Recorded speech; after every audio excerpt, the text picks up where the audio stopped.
Danny Baker's Breakfast Show. Weekday mornings from 6. Danny Baker on BBC London 94.9. Just easing Amy into the new mature version of the theme tune of the show, so I dropped down a couple of octaves. But I think this is proving to be a big hit. I'm 47 on Tuesday, so I better start getting, if it's good enough for David Bowie and certain other singers to duck a few notes, drop down an octave, then I'm certainly in the market for that. This is how it runs now.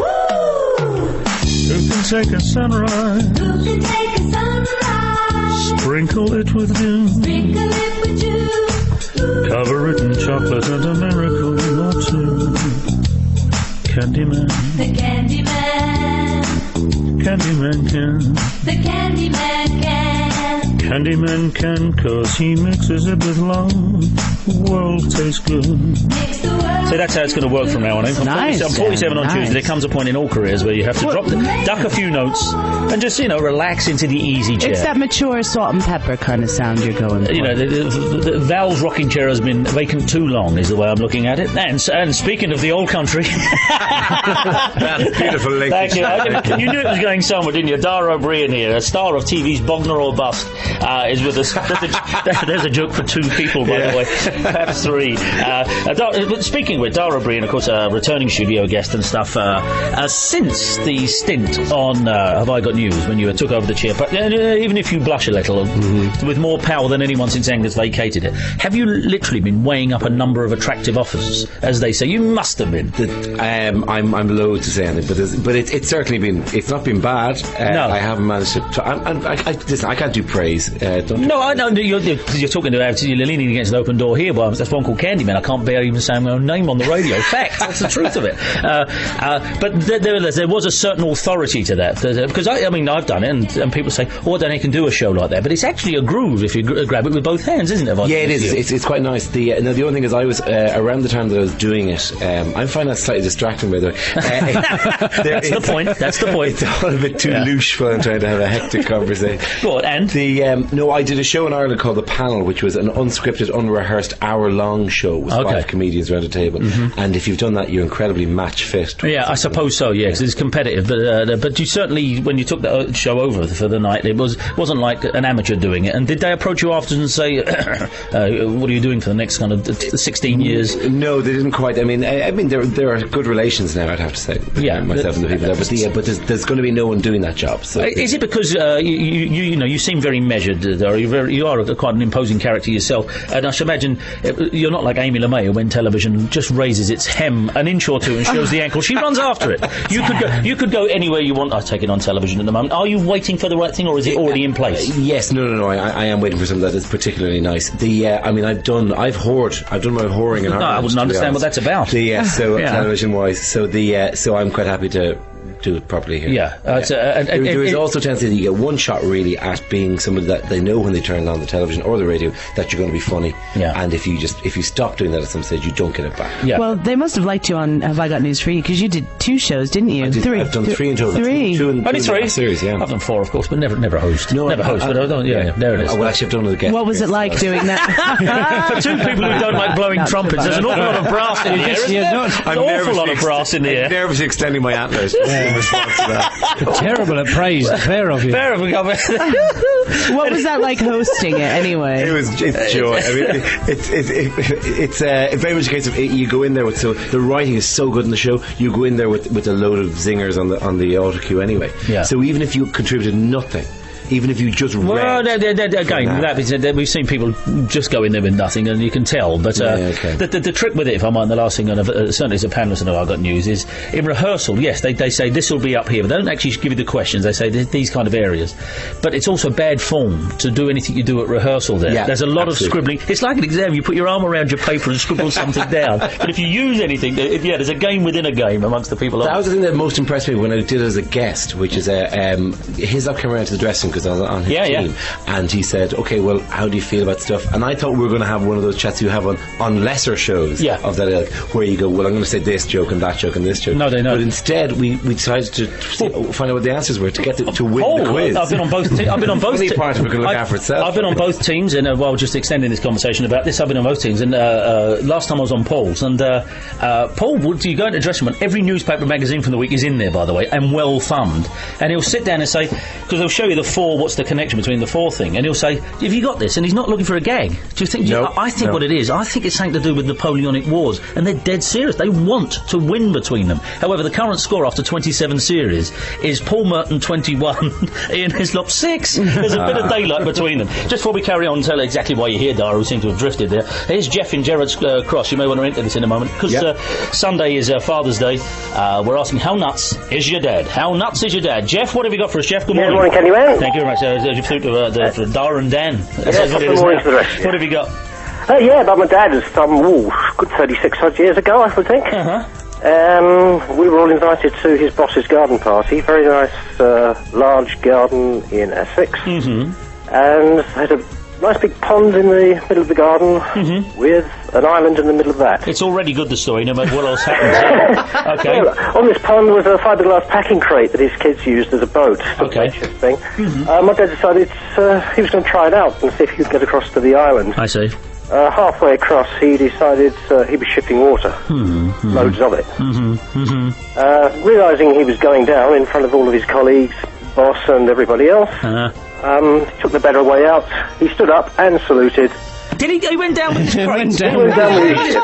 He went down with his crate. If the phone-in was how reckless is your old man, I think you'd be top of the shop. I don't think there's any nuts in this at all, unless it had any repercussions on his work, did it? If anything, it did him good. I think this is good. This is not nuts. This is not like I called her earlier on, whose father went to see Peter Sellers and Goldie Hawn in There's a Girl in My Soup in 1969. Didn't like it. Never went to the cinema again. Every time they said, "Do you want to come see The Godfather?" No, I don't like films. He based his entire prejudice on movies on the one film. Dara O'Brien's good enough to be with us. Thanks, Jeff. It's on the list at any rate. Why are we gathered this morning? Dara, what are you doing? What's the current thing? What's going on? I'm going live again, which I'm delighted to say, in London for the first time in about a year, in Regent's Park, in the open air theatre in Regent's Park. Oh, nice. I've yet to see this place. All I get the impression. I had one idea that it's going to be like the Boston Pops or something. I'm going to walk out and people are going to be sitting on hunting chairs drinking wine. But apparently it's just like a normal theatre with gods and the whole thing, but just no roof. Have you? You've not. I'm going in during the week. You've not done anything like this before, I take it. Well, I haven't done much open air. No, you do it occasionally in Edinburgh, and it's a nightmare because it's in Princess Street Gardens, and the sound just always just. Well, because I don't know if we've discussed it, but whenever comics are on the show and stuff and doing gigs, and they always say how terrible it is to work in the round because you never quite know how to get the attention. I should imagine that's going to to actually garner an. Is it in the round? No, I don't. I wish I could have. You mean they didn't tell you? No, it's not. It's in the half round. Apparently, I'm being told by Martin. Half round I can take half round. It's slowly gyrating because you move. You pick a speed. You pick like an RPM when you're doing in the round, and you just keep bringing it around. You think it's unfair for some people not to see it, so you just keep rotating slowly. It's like that old footage of the Beatles where they got Ringo's drums. You see that, and they're spinning around like that when they were in the round. I did one of these corporate things and these award things in the round in the middle of the great room in the Dorchester, and there's a photographer. You have to and you have to incline the award winners to the photographer after they've accepted the prize and click. But he kept changing his position as well. So every time you'd finish, you'd have to find out where he had gone because he was instructing at different backdrops and everything. Dara, I think the word you had to play is a little strong there. But some people might have chirped. But as you know, he and I have no ego anyway. So we'll try and get through the next 15 minutes. Away. We're back. So Dara O'Brien's with us. Looking forward to. We'll give all the details of the gig this night. It's the first time we played in a year in London, is it? It's about that, yeah. Oh, sorry, mate. Yeah, it's about a year, yeah. About a year, actually, since I played. I did the Perrier season in Her Majesty's. I still do 20-minute sets and stuff like that, but it's the first time I got a chance to do a real proper. Are you at that point that it happens to many stand-ups whereby you are, for want of a better phrase, putting away childish things and stuff and trying not to do that? There is a touch where you try to get off the circuit or try to basically get onto the cusp of entering the big leagues, of trying to compete against people. I mean, I found that last year in Edinburgh there was a point where I was eliminated from the Perrier because I'd done a bit of television. Oh, is that right? Yeah, and you suddenly realise that Perrier is basically the last under-21 championship championship you get to play in before you suddenly have to compete against. Oh, right. Yeah. And what does it say? We were talking about the strides and, notable strides you've made in that direction, and it is in your gift, I think, to say what you're going to do next. But, so why are you doing this? This is what I love doing. Yeah. I mean, ultimately, all the other stuff is just promotional work to get people in to see the live shows. The live shows is still the palette on which you want to paint the big pictures. Right. I'd sooner do an hour and a half than do 20 minutes. Into a gig. That said, you'll still do something at the store because you can just walk out, mess with 4 people in the front row, and you've got 20 minutes. Well, that's it. That would kind of be home. But as we were hinting at before the break, there, yeah. So this is an open air gig, which is kind of could be fraught. And you were just no, you're not even close to fraught. You were just about to say the three things out there, the 3 S's, and I've said this a few times in the last week, just in order to both lure people into the gig and also soften their expectation of it. They are summer, because people generally aren't. Winter's better for comedy than summer. Sunshine. If people can see sunshine through a window or an open door when they're in a comedy gig, they look at it and pine, and they want to be out playing. They don't want to be indoors. And there's a third one, which is Sunday. Sunday's always bad. Okay, so the energy levels of every audience drop on a Sunday. So you've decided to wrestle all 3 of these. I'm going to take all 3 of these demons on, and ideally there'll be rain as well. And that's what you just never expect. And a rainbow over the stage. Yeah. That'll be. It's a solo gig, or it's a solo gig as far as it is actually, as far as I know. Is it possible for someone like yourself, or indeed a powerful stand-up, to have a support act? Because it's bad enough for rock bands to say, well, we want a good support act, but not a great one. So how on earth can that work in comedy? You pick them carefully, and I'm at the risk of insulting people who've worked as support acts. But yeah, you do. You don't have anything to steal your thunder. No, to be honest, you'd sooner have somebody very, very good who you give a brief amount of time to. Than somebody who's doing a long set who isn't that good. The worst one ever, though, I did a gig in Dublin where the promoters booked a support act, and it was a guy on a guitar playing acoustic love songs. And it was like a young Irish acoustic, and he was all, summer rain, I fell in love with her, and the audience going, where is this coming from? Like, and I walked out at the start and said, so what do you think of the guy in the first half? And the audience went, no. You knew what they thought of the guy in the first half. Didn't go from Nero with his thumb down there. Because I met him and he said, thanks for the gig, like I'd love to stay and watch your show, but I got to go to a party. And he didn't hang around. He destroyed the room. You paid your dues in that direction. I dare say you've been an opening act many times. 6 weeks in the row with Emo Phillips. I may have mentioned. Did you? Before, I know. I didn't know that. On the road, and that is paying your dues. Wow. I put my time in with that man. Did you ever appear on stage with him, or was it just as? No, there was never a hug where I'd hand over. There was a bit where I go, I'm an Emo Phillips. Oh no, I did that from off stage actually. So I was never actually on the stage at the same time. He's mad. Yeah, well, he's been. He actually he's so nuts that having been here a couple of times, as we always say, that door literally is open all the time. And we said, come back any morning. And about a week later, they said, Emo Phillips is outside. He did. He just turned up. Well, he was staying around here because that's right. Of course he does. Yes, he does. We're doing How Nuts Is Your Dad? And I don't know if you want to. My dad is nuts in a really dark and depressing way. We've had quite a few of them, by the way. No. He's just one of these people who's gone. Do I have time? Please. He's one of these people who's just done the old man getting reactionary in his old age. Is he? Still because he was a very smart argumentative man. He's a trade union arbitrator for years. He can nail you to the wall on a topic. My old man was a trade union fellow as well. So yes, he is. Yes, and still is indoors, of course. Yeah. My dad has swung the entire way in his old age. Oh, has he gone out? Fearing everything at this stage, but has reasons for it. Thinks what this generation needs is a war. It was good for the. And this is Ireland. We didn't even have a war. Do you know what though? Do you know what? I can feel. I'm not by no means a political animal, as you probably gathered here, but I can feel somewhere behind me that fella is about to inherit my spirit. I know that kind of. I found myself saying things. I mean, certainly the music thing. You find yourself doing after a while. You can't help that. Stopping watching television and stuff. Moaning a lot about newspapers. And, just dipping the waters into that. And I think if you come back in 30 years, I will have become your old man. Of course, as will I in time. Just give us something there, Aim, for a second, because I want to write down a phrase that my friend Danny Kelly, who I'm meeting after the show, his father's Irish, if you believe it. Danny Kelly's dad is, and he says a phrase every day that How Nuts Is Danny Kelly's Dad? I love this phrase, but he does it in an accent I wouldn't presume to do in front of you. No problem. I'll write it down, you do it. Carry on, Aim. Right, well, this is an email that's been sent in by Elaine, and this has to do with one of our subjects today, the birth of the LP. And she says, my first ever LP, what excitement. She's about 10, and it was very enthralled by a recent viewing of Mary Poppins, so she asked for the LP for Christmas, even though she didn't have anything to play on. And I knew if I was so lucky to receive the album that I'd have to ask her bigger sister if I could use a record player, you know. The day arrived, LP parcel was placed in her lap, opened, ripped off the paper, and there was Mary Poppins, as sung by the Mike Sam singers. I could have left it that you couldn't get Mary Poppins. You could get that version. That and she said she was so disappointed. Her heart just sunk. The poor little 10-year-old. Everyone had that. For some reason, Disney, you could believe it or not, didn't have a very good licensing thing, and all you could get were those versions. That and there was a Finnegan's Rainbow. I tried to buy that for me mum. I had to settle for the Mike Sam singers. We are asking you this morning, what would be the first LP you ever bought there, Dara O'Brien? I'd imagine it was possibly the Kids from Fame. Oh, would it? Yes, it was Kids from Fame 2, quickly followed by Which Kids one from did Fame. you want to be? Probably Danny the Comedian. I'm not sure. Shocker, that'll be that. So we'd say not Bruno Martelli, anyway. Today is the anniversary of the very first wax cylinders, etc. It's a recorded sound, so we are asking people about it. Here's that phrase that Danny Kelly's dad, he loves his old man, he lives in on the west coast of Ireland down there, and Danny goes to see him a lot. And but he says he always sees his father, you know, and he's advanced years now. He says, but for as long as he can remember, he walks out of his back door and looks towards the wonderful rolling hills beyond there, and just as the family think, the old man's, he said he draws his first breath of the day and always says this to the rest of the family. He says this: you know, I can't wait to be under that mountain. That's what he says. Daddy says, every time I see Dad, I say, been home? Oh, yeah. And there's the comment, yes, every single day. Every day, really? You know, I can't wait to be under that mountain. Give us a call, 0207 224 2000, if you can contribute to our dear old friend we do every year at this time. How nuts is your dad?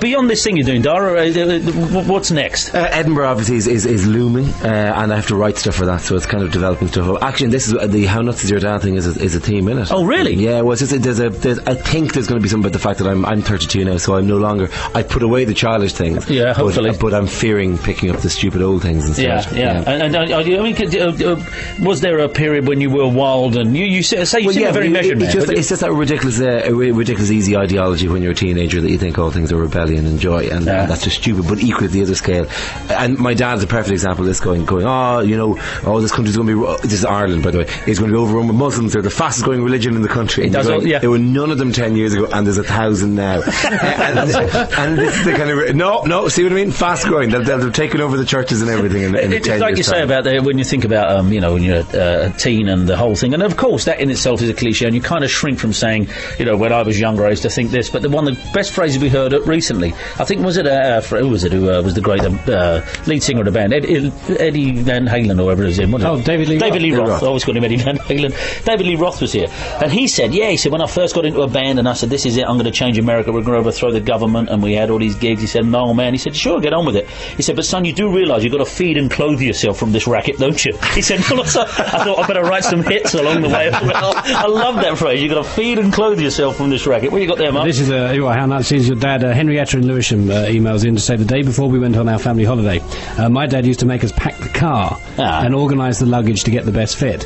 He would then draw a plan of the luggage layout and make us unpack the car because it was too much of a security risk to leave it overnight in a locked car in the garage. The next morning we would then have to repack the car according to the original plan that had been drawn, and if we tried to sneak an extra item in, he would flourish the plan saying, if it's not on this, it's not going in. You see, it's exactly what we're after here. Wasn't this an echo of your old man? Isn't he very methodical, your old man? No, it's terrible. Absolutely shocking, yeah. You can't hammer a nail in straight. No, but very methodical. Doesn't he? He's got a lot of logic, your old man. Yes, he did. He wasn't a great rock and roll fan. No, studied... No, it's Bach, music of the spheres. Yeah, absolutely. My dad did exactly the opposite of that person's dad, because whenever we went on holiday, I'd get the station wagon, he'd just, pile all the luggage on top and then sort of, tie a couple of ropes around it. But there is nothing so funny as seeing your father chasing after flying suitcases on the New Jersey Turnpike. Hang on, including your father looking out from the beak of a large chicken suit, which, of course, we know... this will be Amy's old man, by the way. So don't worry, Dara, please. It's part of the law of the show. Just before we wind up here this morning, I've got one more to do here. I'll just do this, Amy, and then we'll give all the details of where Dara's playing. My dad's really nuts. Is Craig in Welling. My mate comes round for tea and we're having mashed potatoes. This is revolting. My mate came round for tea and we're having mashed potato. My father started to squeeze it through his teeth. in their faces. Well, how nuts is my dad here, says Craig. He called his company KCCJ because they were the letters his printer chose to show. What font? I can't. Hang on. How nuts is his printer called KCCJ because they were the letters his printer chose to show what font he was going to. No, I can't read the text. I do apologise. I can't read that. You make any sense of that? I'm no good with text. I don't have a mobile phone. What is that? Does that make sense for a mobile phone? No, I can't. Thank you very much. Indeed, Craig in Welling anyway. But if I knew what those 2s and 4s and all the other letters mean in a mobile phone conversation, I'd be ahead of the game. Big technology freak yourself, I take it? I can do all this stuff, but I'm on predictive now, so I don't have to do this nonsense. You're on what? Predictive text. This is what you don't. Oh, this is where the phone tells you. I generally cannot read text on the show. No, you don't have to do it this thing because actually it'll actually do the whole word. Oh, I see. Oh, yeah, no, that's a way forward. That's throwing out that stuff actually. Oh, that's a way forward. You see that when I say I'm bristling and turning into I can't take the emotional energy required to substitute 8 noises with and just work it out in your head. Yeah. That takes more time than actually just typing. When you were a young rebel, you'd have done it. I was hungry then. His pipe and his slippers. Give us all the details of this. Well, if you want to go and see Dara O'Brien at the Open Air Theatre on the 27th of June, the show's at 8 o'clock. I'll give you the number here. It's 08700 601 811. That's 08700 601 811. That's for the box office. Or you can go to this website, openairtheatre.org, and all tickets are £12. And not only is he funny, but also you've been earmarked as one of the best dressed comedians in the business. That's as Ed Burns says, like being the tallest pigmy in the tribe. Or the funniest magician is his other line. It would be the coolest street performer. I'm getting laughs of Ed's material. I apologise. But it was I wear a suit, and that apparently makes me the best dressed comedian. Jimmy Carr. I meant to get round to saying how do you sneak when you try out material, but you sneak it into conversation. I do. I know. I'll bet you do. By the way, you know you're saying you want it. This is it. It's me against the world. It's a Sunday. It's going to be sunny. It's in summer and all of that. It's in the open air. Yeah. It's in the half round. Yeah. You've left out the biggest one there. It's up against the European Championship final. It's not. 27th Sunday. It's the week before the European Championship. You said the 27th? No, the European Championship final is on the 4th of July. I think the final's the 27th. Don't do this to me.